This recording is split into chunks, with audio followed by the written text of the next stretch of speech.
जितना अच्छा मैं हूं, मुझसे अच्छे अच्छे हजारों लोग इस दुनिया में हैं, और ये दुनिया सिर्फ मेरे बलबूते नहीं चलती है, बहुत लोग हैं, सबके योगदान से चलती है, मैं तो उनमें से एक हूं। आजकल एक नया शब्द चल पड़ा है, हो सके तो इस पर अभी से थोड़ा सा सोचना शुरू कर दीजिए, और ना हो तो आईएएस बनने के बाद सोच लीजिएगा। इसके लिए बोलते हैं स्पिरिचुअलिटी कोशिएंट। आजकल स्कूल वगैरह में इसको सिखाने की परंपरा शुरू हुई है, बहुत सारे स्कूल्स में आजकल इसकी बात होती है। स्पिरिचुअल होने का मतलब ये नहीं है कि मैं आपसे पूजा पाठ करने के लिए कह रहा हूं कि आप मंदिर जाएं, मस्जिद जाएं, मैं उसकी बात नहीं कर रहा हूं। स्पिरिचुअल होने का बहुत सरल सा मतलब पता है क्या है? दो चीजों से कनेक्टेड रहना, एक अपने आप से और एक संसार से। कनेक्शन दो चीजों के साथ रखना है, तो फिर तैयारी क्या और जीवन क्या सब चीजें बेहतर हो जाएंगी। एक सेल्फ के साथ और एक इस दुनिया के साथ कैसे रखना है। कई बार क्या होता है कि हम चकाचौंध में ना अपने आप को भूल जाते हैं, खुद से ही बात नहीं कर पाते, और जितना जरूरी है दूसरों से बात करना, उतना ही जरूरी है खुद से बात करना। तो दिन में 10-15 मिनट ना अपने लिए रखना है, जिसको आजकल लोग मी टाइम कहने लग गए हैं। खुद से बात करनी, जहां में उसने बड़ी बात कर ली, जिसने खुद से मुलाकात कर ली। खुद से मुलाकात करनी है। खुद से मुलाकात करने के 2-3 तरीके अच्छे होते हैं। जो तरीका मुझे पसंद है, अकेले सैर पे निकल जाइए, और सैर में झुंड साथ लेके मत चलिए। नेताजी नहीं बनना है कि आप निकले, पीछे जो 5 फॉलोवर्स आ रहे, भैया भैया भैया, आपको मजा आ रहा है कि सब भैया बोल रहे हैं, सब दीदी बोल रहे हैं। ये ड्रामा नहीं करना है। अकेले, और अकेले आजकल की पीढ़ी में क्या अकेले चलते हैं, फोन यह है, 2 कान में टोपे लगाए और उसके अंदर गाने चल रहे हैं। वो नहीं, वो तो शोर आपके साथ चल रहा है ना, वो शोर नहीं चाहिए। कुछ नहीं लेके चल रहा है। मोबाइल फोन है भी तो उसको यूज नहीं करना है, रखिए सिक्योरिटी के लिए, कहीं कुछ दिक्कत हो जाए। अकेले टहलते रहिए 15 मिनट, आधा घंटा, फिजिकली फिट रहेंगे एक तो, और आप पाएंगे जब आप अकेले टहलेंगे बहुत सारे विचार आने लगेंगे, आत्ममंथन होगा, इंट्रोस्पेक्शन होगा। बेशक इतना ही हो कि कल मैंने जितनी पढ़ाई की काफी थी या नहीं थी, और क्या पढ़ सकता था, या ये जो मुद्दा चल रहा है उस पर क्या क्या आर्गुमेंट्स मैं सोच पा रहा हूँ। एक आर्गुमेंट ये है, दूसरा ये है, तीसरा ये है, और विपक्ष में ये सोच पा रहा हूँ कुछ और भी होना चाहिए, घर जाके देखता हूं। या फिर ये कि कल मैंने जिस तरीके से उससे बात की वो शायद ठीक नहीं की, और इतना भी क्या अहंकार, गलती हो गई तो माफी मांग लेता हूं। बोलना खराब लगता है, मैसेज कर देता हूं। खट से फोन निकाला, उसको मैसेज किया, भाई कल मैंने शायद गलत बोल दिया, माफी चाहता हूं। और जब आप माफी मांगेंगे ना, आप पाएंगे कि आपका दिल इतना हल्का हो जाएगा उसके बाद, और जिससे माफी मांगी है उसका भी दिल हल्का हो जाएगा, और वो कायदे का इंसान होगा, तुरंत माफ करेगा और भाग के आएगा आपके पास, क्योंकि वो भी बोझ क्यों रखना चाहेगा दिल पे भाई। एक छोटी सी बात में, दुनिया की अधिकांश झंझट सिर्फ इसलिए है कि जिसको गलती मान लेनी चाहिए गलती मानता नहीं है। मान लो छोटी सी गलती अगर हुई है ईमानदारी से, तो मान लो, क्या दिक्कत है। अपने आप को बहुत तोप नहीं समझना है कि जहां हम खड़े होते हैं वहां से लाइन शुरू होती है। क्यों होती है? तुम रेलवे के गार्ड हो क्या?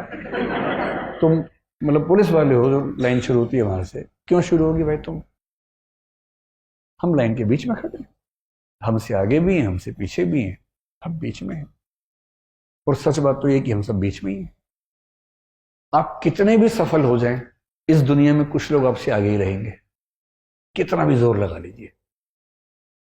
आप उद्यमी बने और आप सोचे कि मैं जेफ बेजोस को हराऊंगा, मैं एलोन मस्क को हराऊंगा, हो सकता है ऐसा कर लें 2-4-5 दिनों के लिए, फिर कोई ना कोई आगे निकल जाएगा। उसमें तो वही हाल होता है, हर 4 दिन में कोई आगे निकल जाता है। कितने ताकतवर हो जाएंगे, मतलब जितने भी ताकतवर होंगे, आप देश के पीएम बन जाएंगे, पर पूरी दुनिया तो आपके कंट्रोल में नहीं आ जाएगी ना, उसके बाद भी कोई आपसे ताकतवर होगा ही होगा। और आप कितने भी कमजोर हो, आपसे कमजोर बहुत लोग दुनिया में रहेंगे ही रहेंगे, क्योंकि दुनिया एक सातत्य है, कॉन्टिन्यूम है, जिसका एक हिस्सा आप हैं। हम समुद्र की बूंद की तरह हैं, हम समुद्र नहीं। और जब हम खुद को बहुत बड़ी तोप समझते हैं ना, हमें लगता है कि मतलब मैं तो बारूद हूं, जलूंगा तो पता नहीं क्या कर दूंगा। कुछ नहीं होता। इस इतने बड़े ब्रह्मांड में सच बात यह है कि हमारी हैसियत है नहीं कुछ भी, धूल के कण के बराबर है। हाँ, एक जीवन है, उस जीवन को अच्छे से गुजारना चाहिए। और जीवन को अच्छे से गुजारने में दो चीजें बहुत जरूरी है। एक, सेल्फ इवेल्युएशन, सेल्फ इंट्रोस्पेक्शन करते रहना है। और यदि मैं कहीं गलत हूं तो उस गलती का परिष्करण होना चाहिए, ईमानदारी से स्वीकार लेना चाहिए कि हाँ गलती हुई, इसे ठीक करूंगा। अगर अकेले सैर ना हो पाए, डायरी लिखिए। डायरी बड़ा अच्छा तरीका है। तो डायरी में ईमानदारी से अपनी कमियां लिखिए। और दूसरी चीज, इस पूरे संसार के साथ एक लिंक अपना महसूस कीजिए। ईश्वर को मानते हैं तो ईश्वर से कर लीजिए, ईश्वर को नहीं मानते हैं या किसी और धारणा को मानते हैं उससे कर लीजिए, नहीं तो पूरी सृष्टि से, पूरी प्रकृति से, पूरे ब्रह्मांड से। ये कनेक्शन कैसे होता है? हमेशा ये ना लगे कि ये मैं हूं, ये वो है। ये फील हो कि इस पूरे संसार का एक हिस्सा मैं भी हूं, और यहां कुछ भी बुरा है तो उसमें मेरी भी हिस्सेदारी है। मसलन आप सड़क पे जा रहे हैं, एक बच्चा किसी पशु को पत्थर मार रहा है। आप सोच सकते हैं कि मुझे क्या मतलब है, मैनू की। पर आप ये भी सोच सकते हैं कि आप उस बच्चे को समझाएं कि आप बिना बात के क्यों परेशान कर रहे हो उसको, क्या जरूरत है परेशान करने की। वो पशु थैंक यू बोलने नहीं आ सकता, उसको समझ भी नहीं आएगा कि आपने क्या किया उसके लिए। और थैंक यू या एहसान किया, इसके शुक्रिया के लालच में अगर आप कुछ कर रहे हैं तो उसकी वैल्यू है भी नहीं। कुछ अच्छा करने की वैल्यू तभी है जब आप इस भाव से नहीं करते कि इसका जवाब क्या मिलेगा, प्रतिक्रिया में क्या मिलेगा। छोटी सी बात आपने कह दी कि बेटा उसको भी दर्द होता है, क्यों परेशान कर रहे हो, तुम्हें कोई मारे कैसा लगेगा, मत मारो। इस पूरे संसार के हर प्राणी के साथ एक हल्का सा कनेक्शन महसूस करना, और आप पाएंगे जैसे ही आपको ये होने लगेगा ना, जिंदगी के बोझ बहुत कम हो जाएंगे।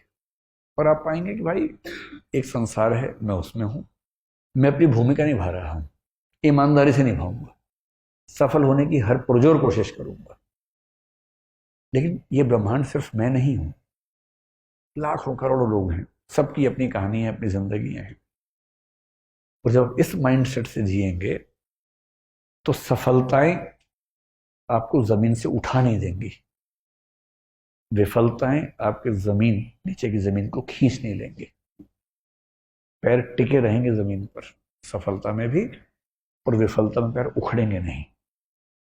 और आप देखेंगे सफल से सफल व्यक्ति अगर अहंकारी हो, आपके मन में विरोध का भाव आता है, उसको लेकर वैपरीत्य का भाव आता है, नाराजगी का भाव, हिकारत का भाव आता है। मजा तब है जब आप बेहद सफल हो और उतने ही विनम्र हो, उतने ही ग्राउंडेड हो, उतने ही जमीन पर हो। और जमीन पर तभी रहेंगे जब आपको ये एहसास हो कि जितना अच्छा मैं हूं, मुझसे अच्छे अच्छे हजारों लोग इस दुनिया में हैं, और ये दुनिया सिर्फ मेरे बलबूते नहीं चलती है, बहुत लोग हैं, सबके योगदान से चलती है, मैं तो उनमें से एक हूं। चलिए, प्रवचन तो समाप्त हो गया।